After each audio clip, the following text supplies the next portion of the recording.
Hello friends, welcome back to Apex study.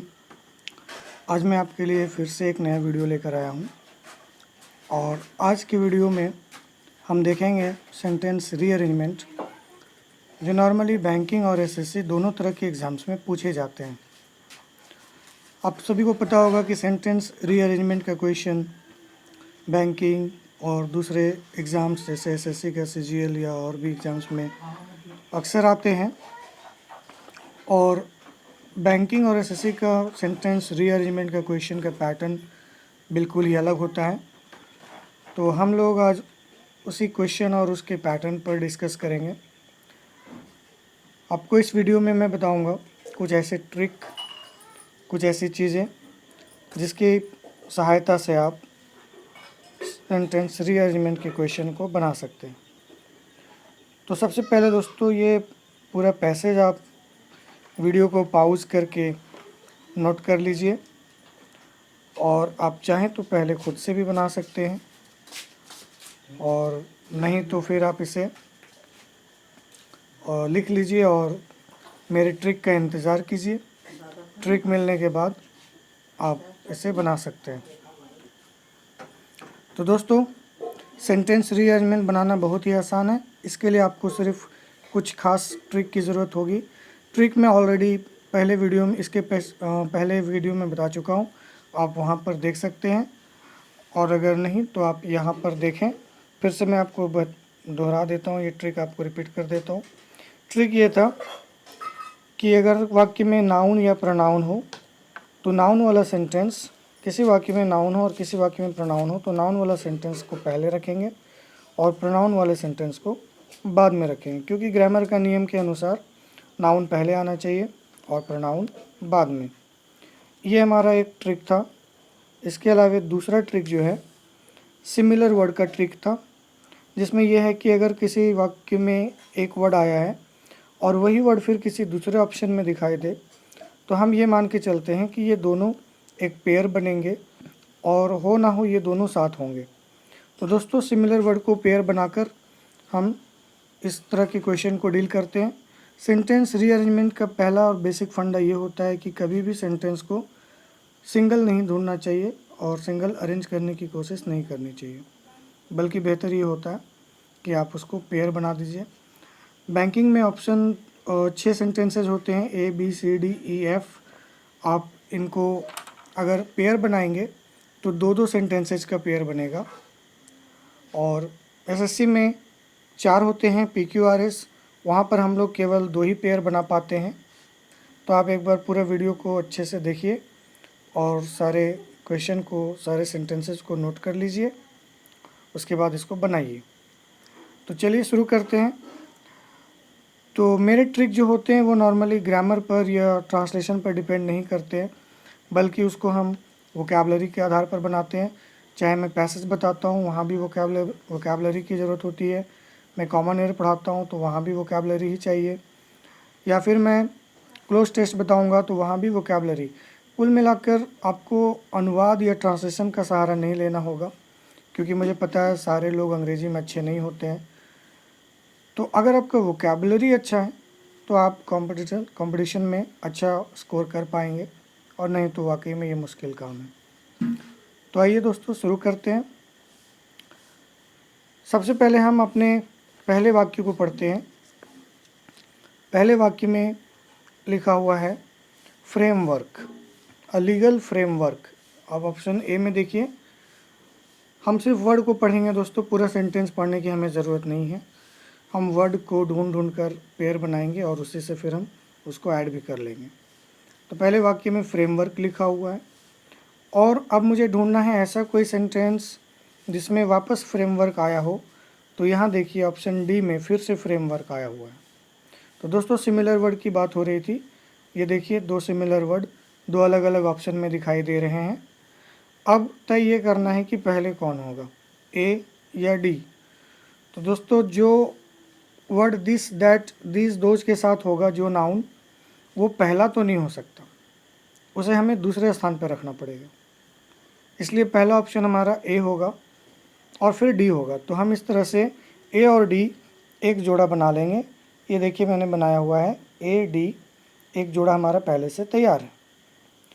तो इसी तरह दोस्तों हम दूसरा जोड़ा ढूंढेंगे। तो आइए दूसरे वाक्य को पढ़ें। इसमें देखिए फॉसिल फ्यूल्स लिखा हुआ है। अब हम ऐसा ऑप्शन ढूंढेंगे जिसमें फॉसिल फ्यूल्स वापस लिखा गया हो। तो आप देखिए एफ में, ई में, ऑप्शन ई में फिर से फॉसिल फ्यूल्स दिखाई दे रहा है। अब फिर हम तय करेंगे कि कौन सा पहले रखें, ई को रखें या पहली बार जो आया था बी, तो बी को रखें। तो दोस्तों फिर वही बात है कि जो नाउन दिस तो दैट के साथ आएगा वो पहला तो नहीं हो सकता। तो यहाँ देखिए this use of fossil fuels, यानी दिस के साथ फॉसिल फ्यूल्स है, तो ये पहला तो नहीं हो सकता। मतलब कि पहले सी होगा, पहले बी होगा जिसमें फॉसिल फ्यूल्स है, और फिर ई होगा। तो यहाँ देखिए हमने जोड़ा बनाया हुआ है बी ई, फॉसिल फ्यूल्स के माध्यम से इन दोनों को हमने एक किया। अब हम तीसरे जोड़े की तरफ चलें। तीसरा जोड़ा आपको मिलेगा सी में। देखिए सी में मेजर वर्ड आया हुआ है, और हम ऐसा कोई फिर से ऑप्शन ढूंढेंगे जिसमें मेजर वापस मिले। तो आप देखेंगे एफ में फिर मेजर दिखाई दे रहा है, और सिर्फ मेजर नहीं है, साथ में दीज भी लगा हुआ है, दीज अडॉप्टेड मेजर्स। तो दोस्तों यहाँ पर भी हमें एक जोड़ा और मिला, और इस बार भी दीज के साथ है, यानी ये हमारा पहला तो नहीं होगा। हम इसके पहले सी को लेंगे और फिर एफ़ को रखेंगे। तो ये हमारा तीसरा पेयर तैयार हो गया सी एफ। तो दोस्तों इन 6 वाक्यों को हमने 3 पेयर में कर लिया है। अब इनको अरेंज करेंगे कि पहला कौन होगा पेयर, फिर दूसरा पेयर कौन होगा, और तीसरा पेयर कौन होगा। तो दोस्तों सबसे पहले हम देखें सेंटेंस, यहाँ 6 हैं, अलग अलग वाक्य हैं, लेकिन कहीं ना कहीं से शुरुआत तो करनी है। तो दोस्तों शुरुआत होगी ऑप्शन बी से, क्योंकि आप जब पढ़ेंगे तो पता चलेगा कि पूरा टॉपिक फॉसिल फ्यूल्स के बारे में कह रहा है। तो ये आपका टॉपिक है, और इसलिए फॉसिल फ्यूल्स का जोड़ा हम लोग ऑलरेडी ढूंढ चुके हैं।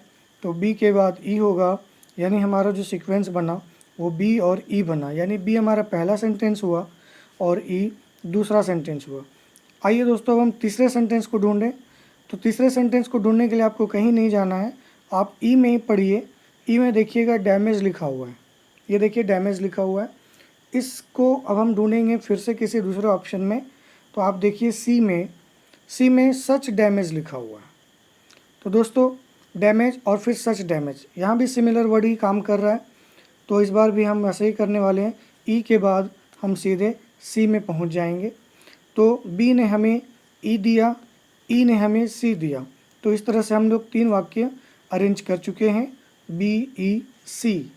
अब हम अपने चौथे वाक्य की तरफ आएंगे। तो चौथा वाक्य दोस्तों यहाँ देखिए सी में ही आप ढूंढिए।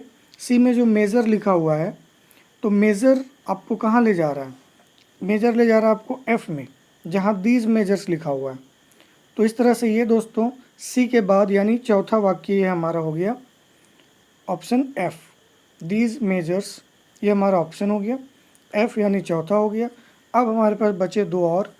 तो दोस्तों इसी में हमें कुछ ना कुछ मिलेगा।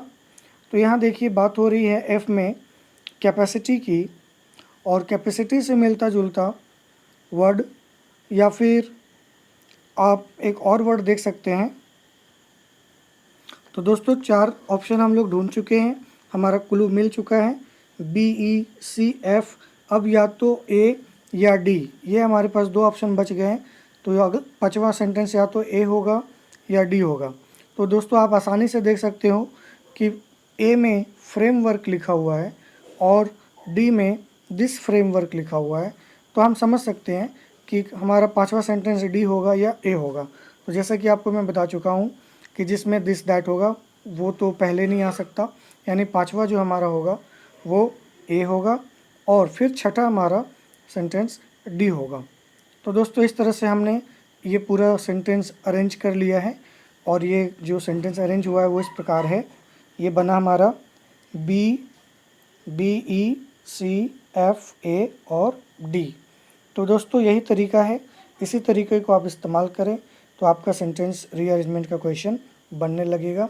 मैंने इस पर 2 वीडियो दिया है, आगे और भी सेंटेंसेस बनाऊंगा अरेंजमेंट के, और इस तरीके का इस्तेमाल करूंगा ताकि आप इसको बार बार देख सकें और अच्छे से इसकी प्रैक्टिस कर सकें।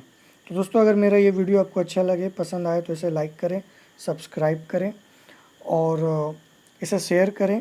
और अगर कोई कमी हो, कोई खामी हो तो ज़रूर बताएं, ताकि हम उन्हें सुधार सकें और आपके लिए अच्छे से अच्छे वीडियोज़ ला सकें। तो मिलते हैं फिर अपने अगले वीडियो में। Thank you.